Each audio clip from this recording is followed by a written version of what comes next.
Dopamine has ruined your attention span as you anticipate your next hit. That's why for this video, all the editing is minimal, and you're going to practice improving yourself by absorbing all of the information anyway. After that, you're going to write down what you've learned for reference in the comments, in a notebook. I don't really care. I'm not going to trick you into watching a video about how you get tricked.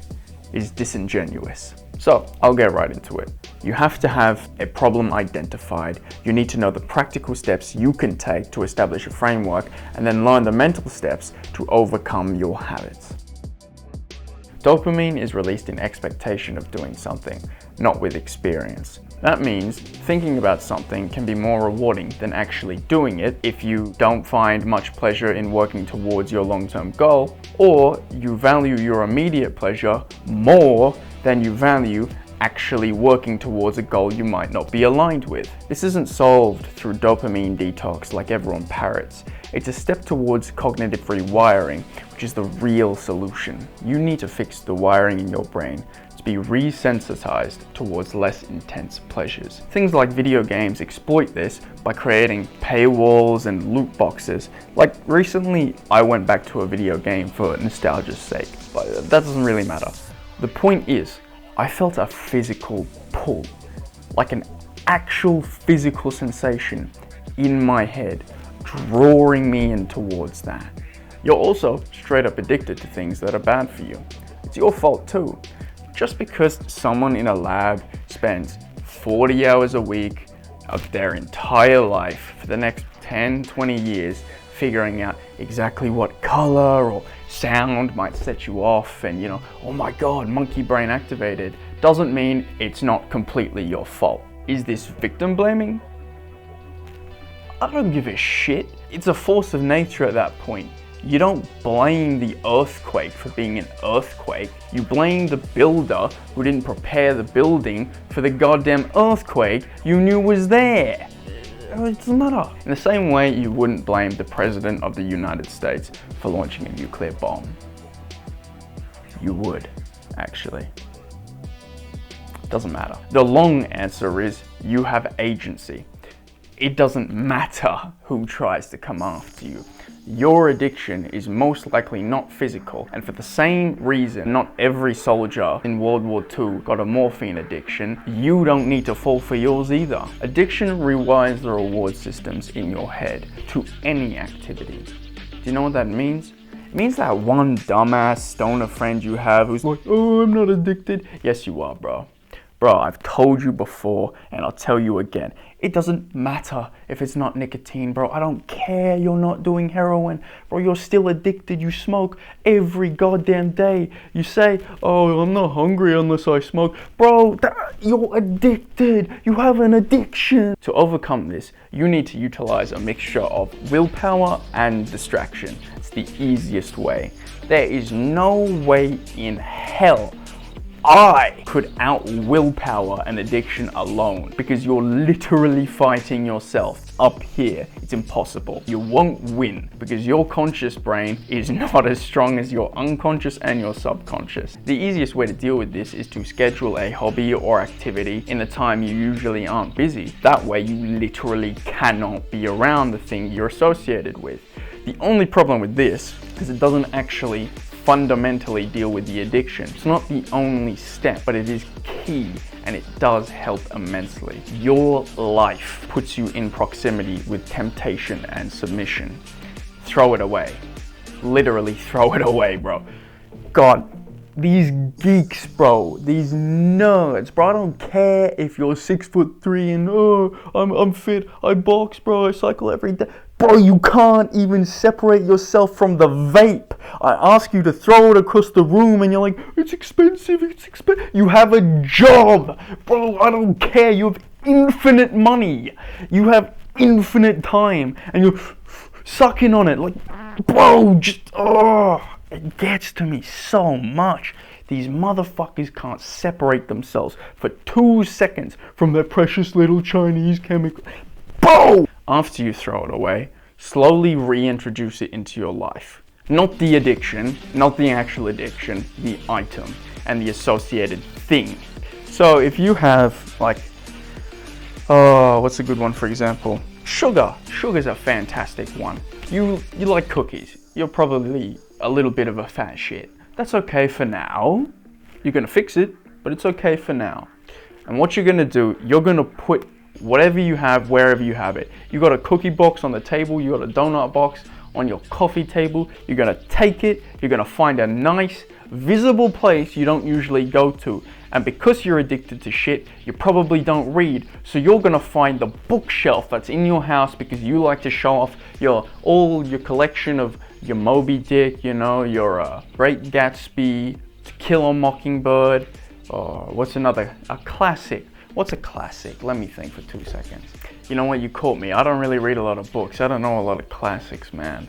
But you don't read. So you're gonna put that nice and safe on a bookshelf, somewhere you don't usually go. So when you go out of your room, all right, let's open the door.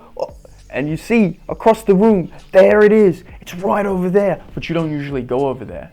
So your head now has to catch up. It has to be, oh, okay. So it's over there, how am I gonna make my way? No! Boom! You caught it. That's it. You won. You killed it. You fixed it. You intercepted the idea of even going over there. You found it. And with that novelty, your conscious head takes over to better deal with it. In that moment, you have a perfect opportunity to use that little amount of willpower and stop yourself in your tracks. That's it. You're not doing it, so you go walk away. You leave it there, you come back. 2 minutes later, it's there, you've already done it. Nope, not happening. You told yourself no, boom, off and on. And that's it. It's really that easy. You've broken the trap at that point. Now you just have to do it again, and again, and again, and again, and again. Easy. There's a couple practical steps you can take now to fix yourself. And the first one of them is actually dopamine detoxing. Despite the fact that there's 100 different videos on this singular topic, because it's a nice buzzword, yeah, it is actually useful. So I'll just say the important bits on it. Avoid dopamine spiking activities and dopamine traps. Basically get your ass off the internet, get off social media, get off gaming because of things like loot boxes and exploitative mechanics. Don't gamble, no looking at happy fun time videos, I'm sorry. YouTube, no YouTube shorts. Look at the long stuff. If you want to look at an hour-long video, sure, that's okay. Just be disciplined with it. Especially no TikTok, but no short stuff. The problem with those 100 other videos which address the exact same topic over and over is they think it's a solution. Okay, great. You didn't jack off for a day, a week, a month. So what? All of a sudden, you get a notification or an urge. Your laptop is right in front of you. Your tissue paper is right there. And now what are you gonna do? You're gonna give in because you didn't do anything. All you did was use your head for a little bit, disassociate yourself, stop going near it. Yeah, but you didn't fix anything because you're lazy. You didn't do shit. So now you're sitting there like a wide-eyed idiot and you failed and you don't know why. All this will actually do is allow you to feel that sensation in your head. You can feel the pull for a little bit. You're not actually doing much besides resensitizing your brain to the intensity. You're not making real progress.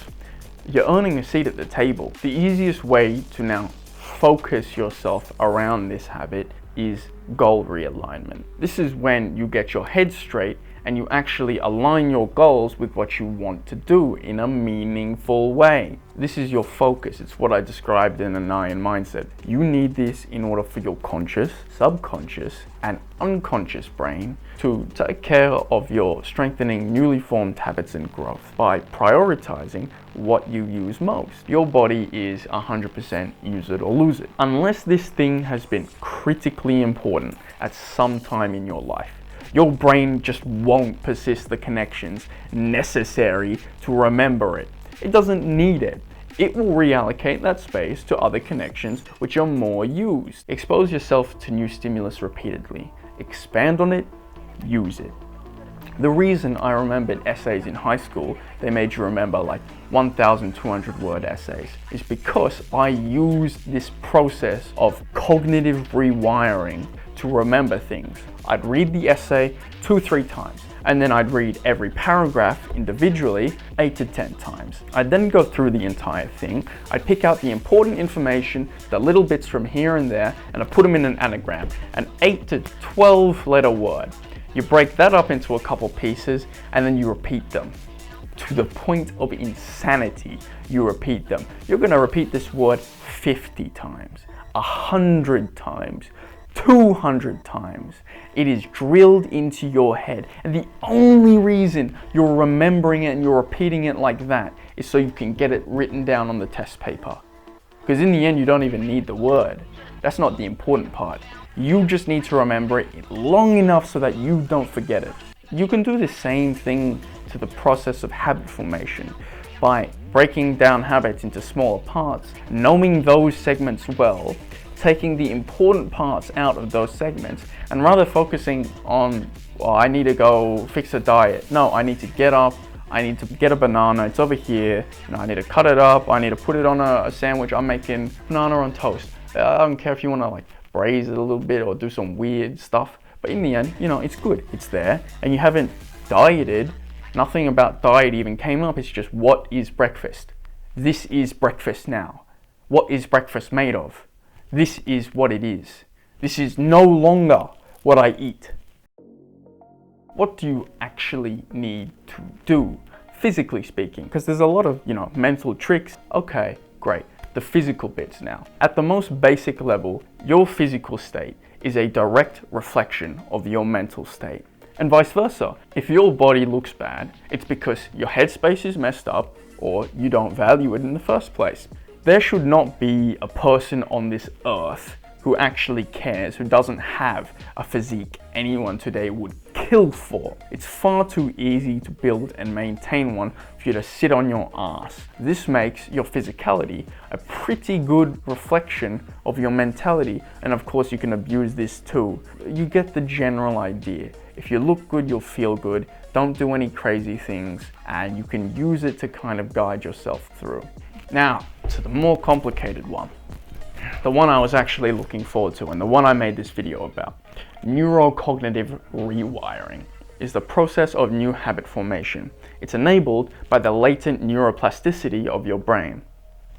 In a practical sense, I don't go to the gym. I get up, I walk, end up at the gym, go through the movements and get stronger. These are things that happen, not things I think about. There are certain things I can do and will always be able to do for the rest of my life because they are an active priority, and my brain will never remove those connections outside of actual brain damage. This is why goal realignment and dopamine detoxing are actually so important. Dopamine detoxing allows you to feel your way through the process and to kind of get a good grasp of where you're actually at. Goal realignment prioritizes connections in your head so your sub and unconscious processes can do their job. Keep trying. Keep going. You're going to fuck up sometimes, especially if your bad habits involve something necessary like food or intimacy. No matter what happens, you have to keep focused on your goal. You have to always keep thinking. You can't be a single-minded cog. Even a platinum cog is still restricted in the machine, whatever that machine does. Always be better. Always be thinking. Always know the game.